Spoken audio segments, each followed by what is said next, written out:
welcome to another episode of Stuck in My Mind podcast. I am your host, WIZE, and I'm excited. My next guest has over 20 years of real estate investment experience. I'm excited to have him on and talk about it. Welcome to the show, Scott Jacobson. Thank you, Will. I appreciate it. Pleasure to be here. Thank you for having me. Appreciate you being on, man. Thank you for being a guest. You bet. All right, so I didn't mute that. I know if we got something. There we go. All right. So let's jump right into it. Can you share your journey into the world of real estate investment and how you got started? Sure. I guess, would you prefer kind of the short story or the longer story? Whichever you want to tell. Yeah. All right. So as you mentioned, it goes back quite a while. My first job out of college, to date myself, we're talking, I guess, 2001. I got an accounting job. I'm a CPA by training. My first job out of college, I was assigned a mentor just randomly. But when we got together, we didn't talk about accounting. We talked about real estate, of which I knew nothing about. But my mentor there for the accounting job, he owned a bunch of rental properties and managed them. And he told me, hey, you should think about this. It's a great way to kind of to do your investments outside of the normal what you can get at the job, which is the 401k. And I said, all right, I don't know anything about it, but once I kind of pass the CPA exam, then I'll look into it. And so I worked hard, studied hard, and passed the CPA exam. And then I was, I guess, true to my word to him. I looked into the real estate thing. I discovered I loved it, discovered that it was fun, and he was right. It's great investment. And shortly thereafter, it was in 2003 or 2004, actually 2002, I'm sorry, I bought my first rental property, and I've had tons of fun and expanding on that for the last 22. I think I'm in my 23rd year now. So it's been a fun ride, but I owe that prior to that conversation with that randomly assigned mentor. I literally had no idea that you could own anything that you don't live in or work in, or, didn't know that you could own something and someone else could pay you for them to live in it. So you transitioned from single family homes to multifamily apartments to now industrial park complexes. Did you once you started, obviously once you got started in the business, like you said, you loved it. So was that easy for you to go and transition from starting from a single unit home to multiple family homes? Yeah, it's a good question. And for me, it took a while. It certainly wasn't a, month to month or even year to year progression, but it took, I was in the single family residential rental real estate market for, about almost 15 years before I realized that you could own something. Again, a little bit of a mindset shift for me, or expanding my mind, before I realized that I could own something kind of bigger than that, bigger than, just a single family. And it was at that point that I kind of jumped into the duplexes, but also was introduced to a 14 unit apartment building that was just, again, kind of randomly introduced to me from a contact. And at that point, it was certainly the biggest purchase that I had ever made by myself. And it was a little bit scary, but, I had quite a few years experience at that point. So I just kind of jumped out of my comfort zone and said, I think this is a great opportunity. And it was, jumped into that. And then kind of, they call it the law of the first deal, in a way. Once that door opened, then very quickly after that, another door opened it just happened to be another 14 unit apartment building that, again, I looked at it and I said, I love it. It was an old building, but it had lots of character. And I said, there's no reason not to do this as well. I had to get a little creative with the financing on that one to be able to make the numbers work for myself. But one thing just kind of kept leading to another, and kind of mind expanding opportunities one after another. And it was kind of just being ready and willing to see what happens next and to jump into it. Awesome. Okay.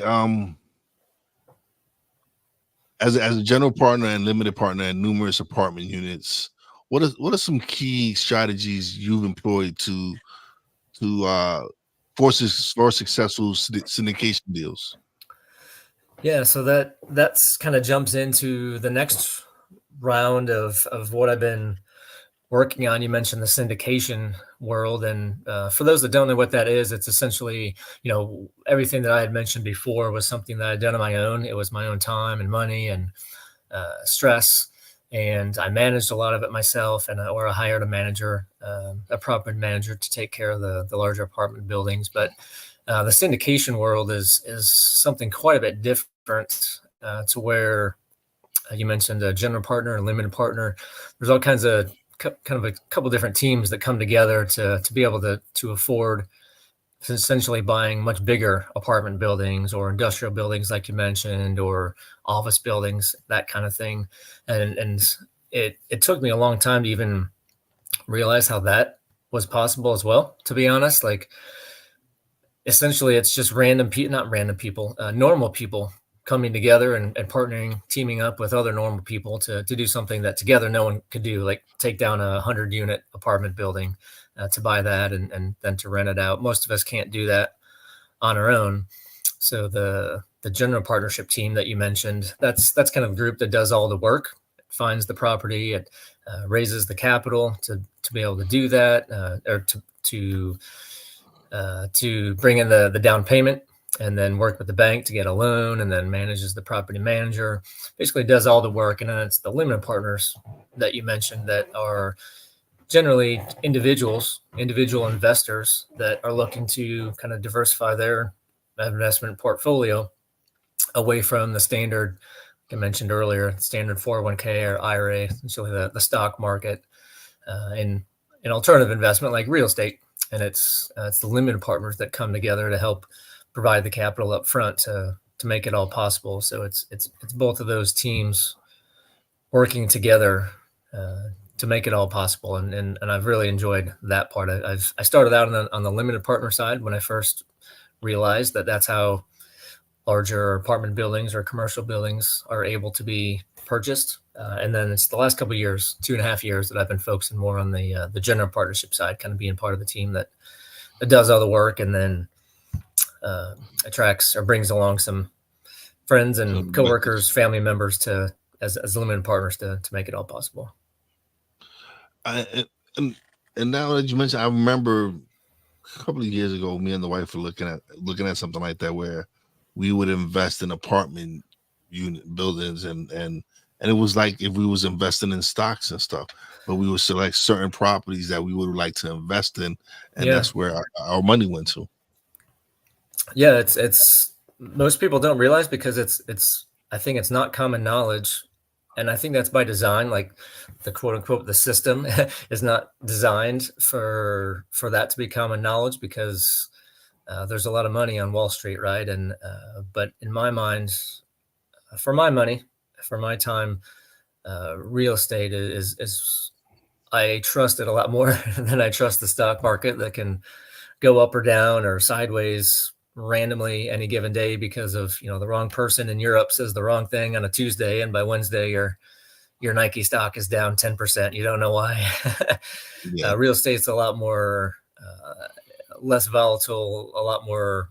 There's a lot of things you can do to it, especially the commercial real estate, that you can physically do to improve the value, and that's where this as a, say, an alternative investment opportunity is where it comes, and what makes that in my mind quite valuable. Okay. How do you approach property management to ensure efficient operations and maximum returns on your investments?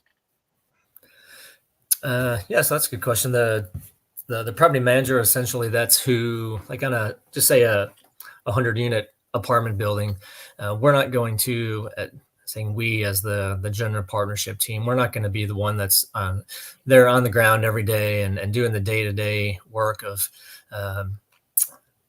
interviewing potential new tenants, of courting with the the plumbers, they're going to come and unclog a toilet, that kind of thing. So we hire a professional property manager to be a lot of times on site day after day to kind of do the day-to-day managing of the property. And but there's still a very valuable need, or there's a very big need to, say, manage the manager. So it's important to both, no one, as an owner, no one's going to care about your property, whether that's a car or a building or a house, whatever it is. No one's going to care about it more than you do as the actual owner, right? So it's our job as the general partnership team to oversee the manager, to make sure that they're following the business plan, to make sure that they're responding to tenant requests or inquiries as efficiently as possible, certainly taking care of any maintenance requests or needs as efficiently as possible, because it all adds up to happy tenants make referrals to their friends and family, and then it all comes together to improve the performance, the financial performance of the property. So it's a unsung, thankless job sometimes to be a property manager, but it's so important. The good ones are worth their weight in gold because they're so important to the long-term and short-term success of the properties. And it's our job to make sure that they're focusing and staying on track for us, for the limited partners, the investors, for their benefit. Okay.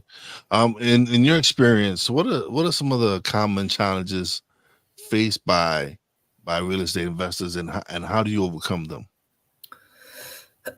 Let's see. A lot of the challenges, I think it's kind of been in our face here recently. About most people are probably familiar about the interest rate increases that happened the last couple of years. I think almost exactly a couple of years, maybe a little bit more now. And they just, for the longest time since call it the 08, 09 kind of crash, interest rates have been historically incredibly low. So a lot of people, fair to say, I think, made a lot of money during that time when property values were going crazy, and money it felt kind of free. Interest rates were very, very low. During those times, I think almost you only had to be, this is going to be a very generalized comment, so it's not intended to offend anybody, certainly, but you almost had to just be breathing to make money in real estate during some of those times, because whether you made mistakes or not in your specific ownership of a property, the overall market was just kind of going up and up and up. And so even if you were making mistakes, the market could kind of save you, because your property was just getting more valuable just because. And I think that's definitely becoming more difficult now, because the market has shifted, of course, and rents are not going up 15-20% a year anymore, and interest rates are going up higher. At least they're higher than they used to be. And so kind of managing those headwinds is definitely a difficulty, because it challenges our assumptions in a lot of in the underwriting that we do, which is, underwriting is just a kind of a fancy way to say it's running the numbers to make sure that they're going to work out, and the returns, investment returns for our investors, for the limited partners, are going to be, realistic. When we say, hey, we can make you, or we certainly never, nothing is ever guaranteed. We never guarantee anything. You can't guarantee that, of course, it's real life. But when we say, all right, we project a 15% return on your money, we want to be able to have full confidence that this is,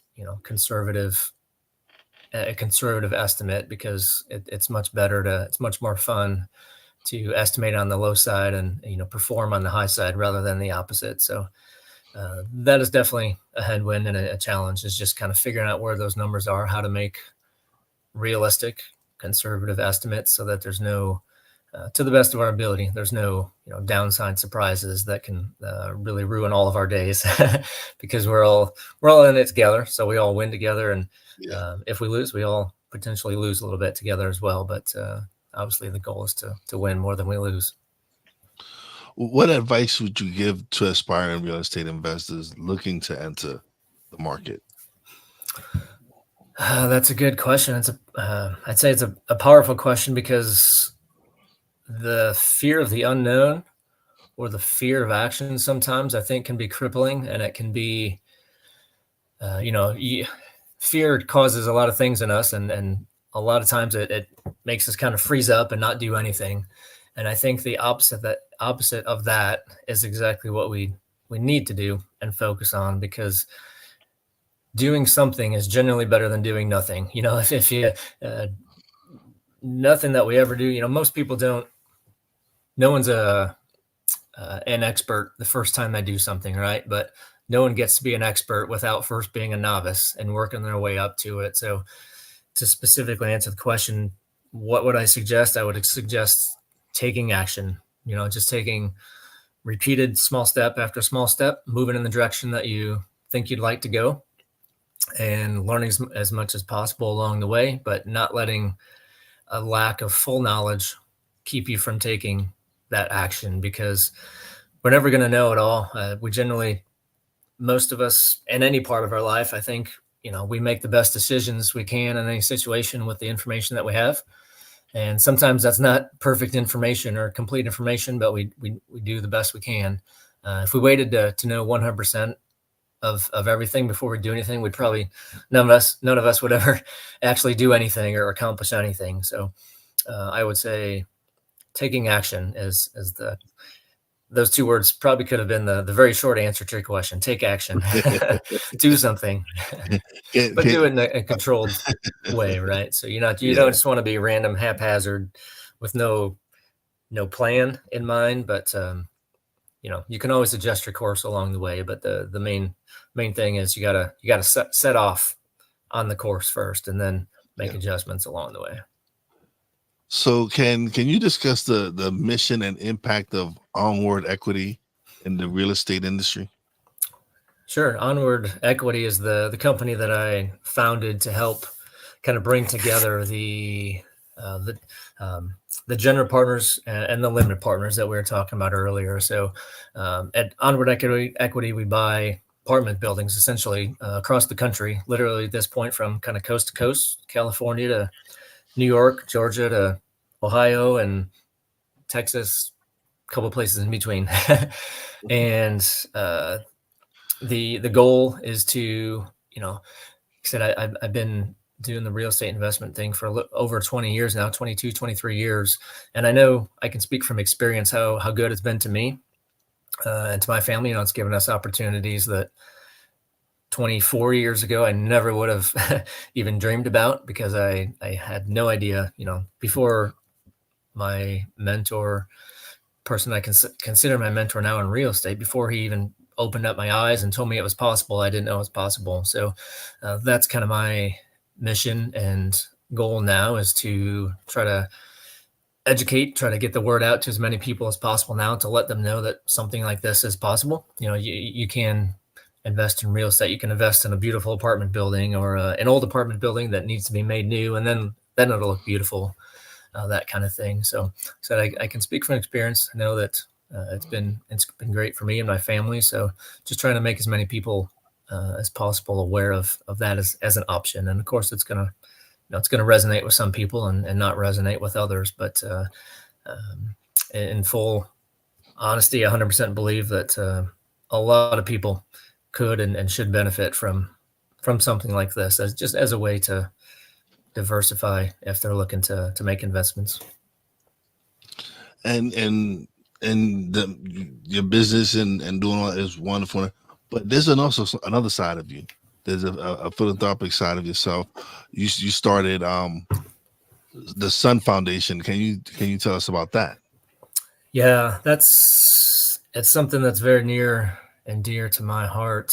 My family, my wife's and I started this organization called the Sun Foundation, SON Foundation, and it's an example of something good coming out of something bad, or a very low point. Essentially, my wife at the time, this was 2012, I believe, her best friend, they were school teachers. They were job share partner teachers, and at that time, my wife's best friend, Tiffany, was diagnosed with stage 4 breast cancer, and had to take the rest of the school year off. And of course, when you get a that was at age 33 for Tiffany. So completely out of the blue.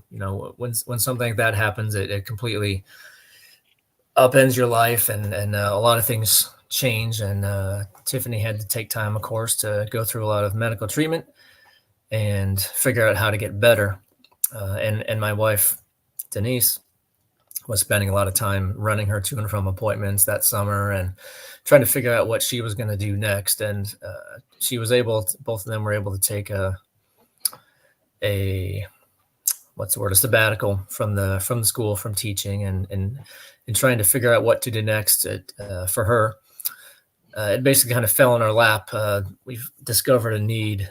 We're in Indianapolis, Indiana, and we have some fantastic hospitals that people from all over the country come to get treatment.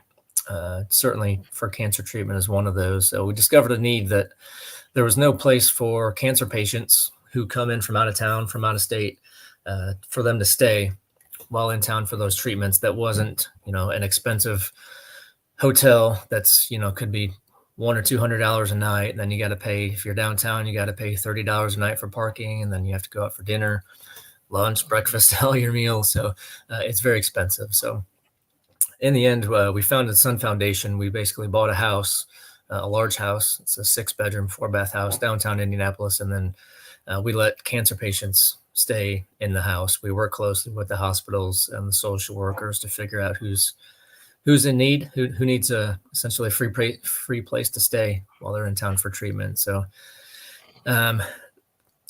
2013 is when we opened the doors, and I think we're about 8,500 nights of lodging have been provided since then to our guests. So it's been a lot of awesome people that have come together and helped make it possible. But it was the background in real estate that helped make it possible also, because at that point, 10 years into real estate investing, and the idea of buying a house and letting someone live in it no longer was scary or no longer new at that point. So it was kind of a really neat combining of a couple passions. We wanted to give back and do something bigger than ourselves, and for unfortunate reasons that kind of opportunity fell in our lap with my wife's best friend going through the cancer journey. But the other passion, of course, was real estate. So it was neat to be able to to combine those and make a real difference, I think, in the community here the last 11 years that the doors have been open. Wow. So how do you balance the financial aspects of real estate investing with the philanthropic goals of the Sun Foundation? Just say, kind of, how do they match or mix together? Is that the question? How do you balance it? How do you balance doing what you're doing with Onward Equity, and then the involvement you and your wife have with doing the Sun Foundation? Like, how do you balance it? Sure. So in my mind, they're two separate they're very much related, but they're also separate parts of my life. So obviously the Onward Equity part is something that I've done, and it's of course a for-profit labor of love, but the Sun Foundation is an official 501c3 charitable foundation. So it's we have always survived by charitable donations from individuals or businesses. And we've always just, when we first bought the house, it needed a lot of TLC. It was in pretty good shape overall, but it needed quite a bit of love from an aesthetics standpoint. And we upgraded the house as we had the money to do so, and went a little bit slower than maybe we would have preferred. But in the end, it's been fantastic. And, it's fun to think how kind of the work over here in the rental property, the for-profit work, really gave me connections and gave us the opportunity to kind of have that idea, and then to not be afraid to run with it, to kind of turn an idea into reality. So it's pretty neat. I love the feedback that we get from some of the guests that stay there that say, I don't know what I would have done without this as an option, because we had nowhere else to stay. And, some of our guests are there for 2-3 weeks. Some are there for 2-3 months at a time. And I don't care who you are, if you have to stay in a hotel and pay to park your car downtown in any big city for that long, it's going to take a financial toll. And that's just one thing that the people who are going through cancer, on that journey, that's they've got enough to worry about, enough stress in life that need to focus on getting better, on taking care of themselves physically, emotionally. So we try to relieve that a little bit of the financial stress anyways, and the where am I going to sleep tonight stress. So what role do you see real estate playing in community development and empowerment? I think it can have a huge role. One of the things that we focus on in the apartments is a lot of times we focus on what's kind of called the value add opportunity, which means essentially just like a house, a single family home. If it was built in the 1970s and it looks like it's still from the 1970s on the inside, if it hasn't been updated in a long time, and you want to rent it out, you're probably not going to be able to command the huge or as high a rent as you might want to. But if you spend some time and energy and money to fix it up and make it look like a new house on the inside and the outside, then you'll probably be able to rent it for a little bit more. And tenants who live there are probably going to take a little bit more pride in this home that they get to come home to every night. So to bring that around your question, I think when we focus on buying apartments that need a little bit of love, some TLC, perhaps on the inside, perhaps on the outside, when we fix them up, make them nice, I feel that it gives an opportunity for tenants to take pride in the what's become their home as well. And I think all that can only lead to, pride for the tenants, leads to taking better care of everything. And eventually, one little thing kind of snowballs and if we do that with every apartment building and every house and every neighborhood, then every neighborhood's going to, be improved, and people who live there, whether they're tenants or homeowners, they're going to take more pride in living there. And it's just going to be a kind of a virtuous cycle upward. Right. So that's our goal, is to make good communities that people want to live in and take pride in living in. And it ends up being good for all of us. So how do you stay updated on industry trends and market dynamics to make sure you're informed, to make informed investment decisions? It is an important caveat. And just as luck would have it, I can tell you just one of the ways is I go to conferences. And this past weekend, just a day and a half ago, I got back from a conference in Denver, Colorado, went out there to meet with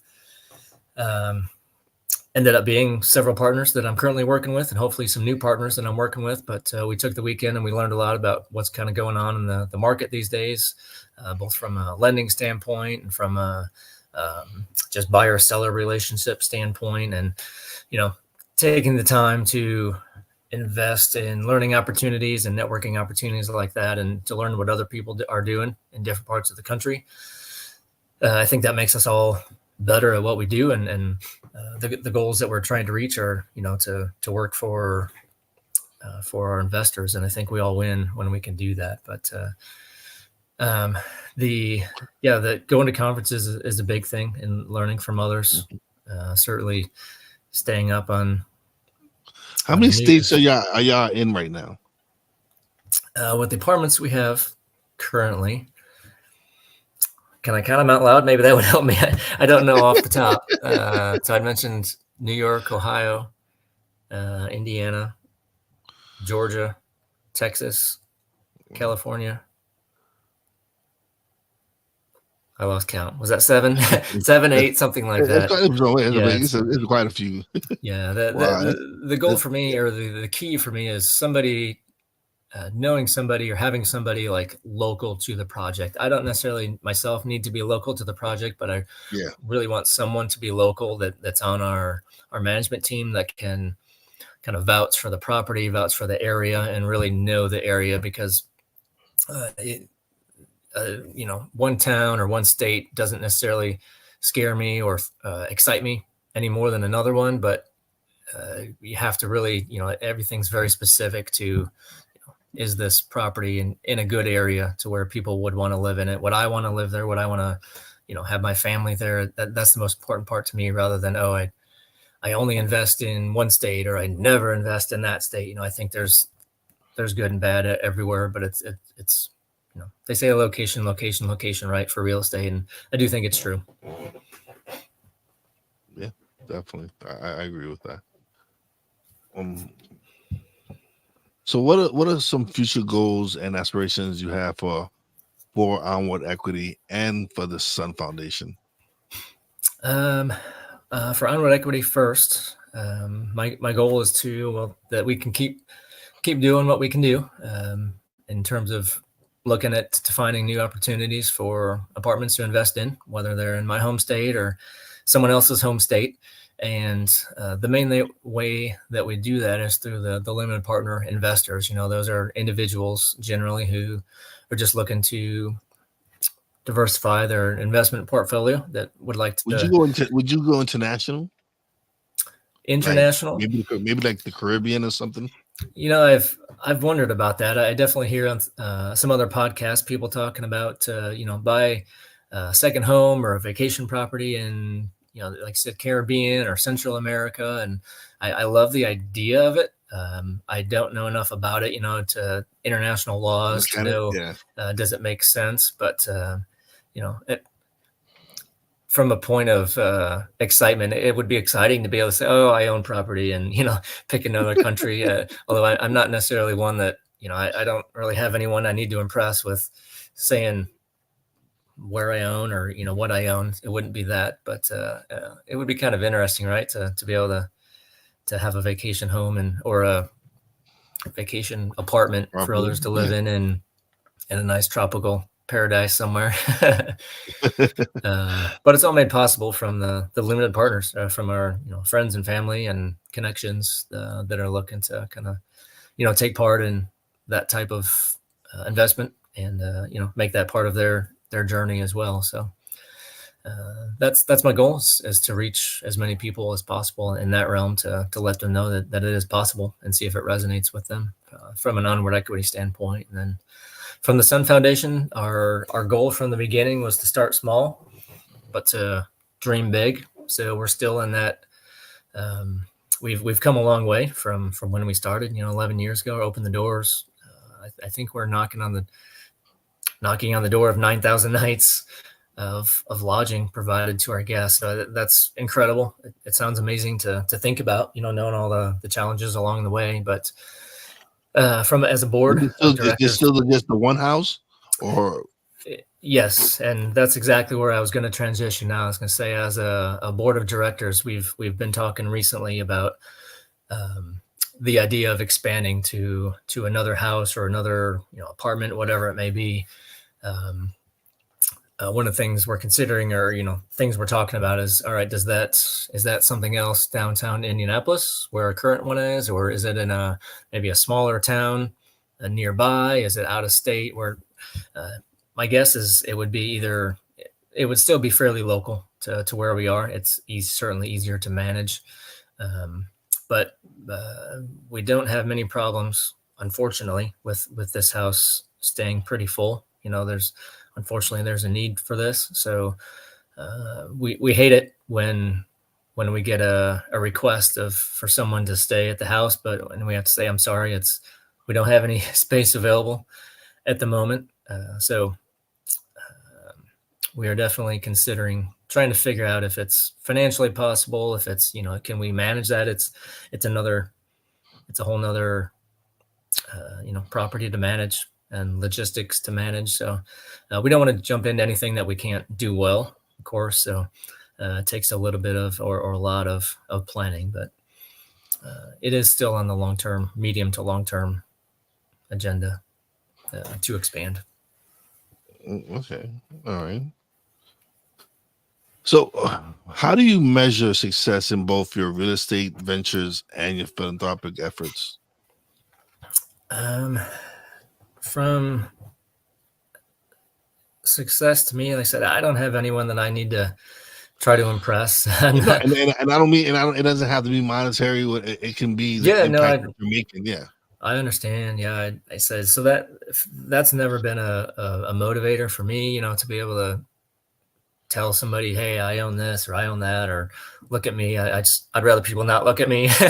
I'm kind of sometimes rather work in the behind the scenes, but having being able to make an impact for first on the real estate side, I guess being able to have an impact for the tenants, that's certainly a great thing, and then being able to be successful, to see our investors be successful. It's stressful, and there's a lot of responsibility that comes on the side of the general partners to try to make sure that the investors are taken care of. So many 80% of our conversations I feel like are geared towards what's the right thing or what's the best move for the investors. So take it very seriously. So I don't think I would ever consider myself successful if I were to, or at least in that situation, if I were to lose money for investors. So we work really hard to make sure that doesn't happen. But just having for me, it's about the family and being able to go to all my kids' baseball games and having the time to hang out where I want to hang out with the family, instead of having to be tied to be so important that I'm never home because I'm always out working. That's one definition of success, but for me, that would be kind of the opposite of success.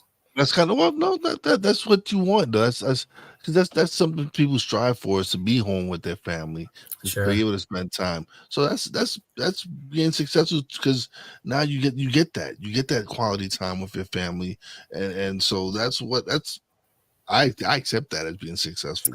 Whenever you get to spend it's the time, a fine line, right? But where you don't have where you're not spending all your time working, and you can go take that time and go enjoy your kid's soccer game and go and spend time. There's nothing more precious than that to me. Family is very important. Agree. Yeah, can you hear love me? it. I can hear you. Okay, all right. I 100% agree with you. I almost nonstop. I think of, I could schedule this for this time of day, but is my son going to be, do I get to go to a baseball game that night? All right, well, I can't do, can't record a podcast that night. It's always about, for me, it's trying to think, how to spend my time wisely, that I'm, hopefully making memories with my family. And of course, it's the real estate has helped make that possible. Like I said at the beginning, has given us opportunities that I know we wouldn't have had otherwise. Yeah. But I try not to take it for granted, and just try to be thankful for everything that we have and enjoy the ride. But Scott, thank you for being a guest. This has been a wonderful interview. Now you get the solo screen, and you get to plug away, let everybody know where they can find you, website, everything. Sure. Well, I appreciate it. I also agree. I've enjoyed chatting with you, and I appreciate the opportunity to do so. As we've mentioned, obviously, Onward Equity is my company, and there is a website, of course. It's onward-equity.com, onward-equity.com. For anyone that's interested in learning more about some of the real estate stuff I've talked about, and kind of perhaps being a limited partner, or learning more about what that even means. I did write a book, an ebook, to differentiate from, I guess, a hard copy book, but it's available on the website. If you visit the website and you just visit the homepage there, it should pop up to say, hey, would you be interested in a copy of this book? And it's called the Top 10 Reasons to Be a Passive Real Estate Investor. And I think, if I can humbly say, I think it does a pretty good job of laying out some, what this is, what does it even mean? What is a real estate syndication? What does it mean to be an investor? But then also to give some, I think, compelling reasons that a lot of people should consider it, at least, to be, in their mind, stuck in their mind of something that a role that they could play in kind of helping their investment portfolio grow and diversify out of the normal, just standard 401k and IRA, the stocks and bonds that most people know about, of course. But I think real estate's better, and I trust it more. I know there's a lot more that you can do with it to increase its value, and that's what we work hard to do. So I would love to chat with anybody who would be interested in learning more about it. And like I said, visit the website. It's a great way to do it, to learn more. And then there's a contact page there as well, where you can reach out and email me, and I will email back, and we'll have a good conversation. Thank you, Scott. Thank you. That it was a great conversation. I appreciate you coming on the show. I'm definitely going to check out the website. Like I told you, me and the wife before a few years ago, we checked it out. I'm very interested in it because it's something me and her have talked about, investing in real estate and everything. So, I was excited to have you on and hear what you had to talk about. But That's great. thank you so Thank much. you so Thank much. you so much. But don't leave just yet. Let me close out the show. We'll chat a little bit off the air. But thank you once again for being such a great guest. It's been wonderful having you on. It's been a pleasure. Thank you. All right. Another great show. Thank you to everybody who's going to tune in later. Appreciate it. If you catch the replay, don't forget to subscribe, share. Anybody who left a like, thank you. Appreciate it once again. As always, big shout out to my Real Wise fam, Poppy J, Brandy J. Love you guys. Big shout out to the boss lady. Love you and appreciate you. And as always, a big shout out to all the essential workers out there. God bless you. Be safe. A little bit too soon. A little and as always, might as well. Peace out.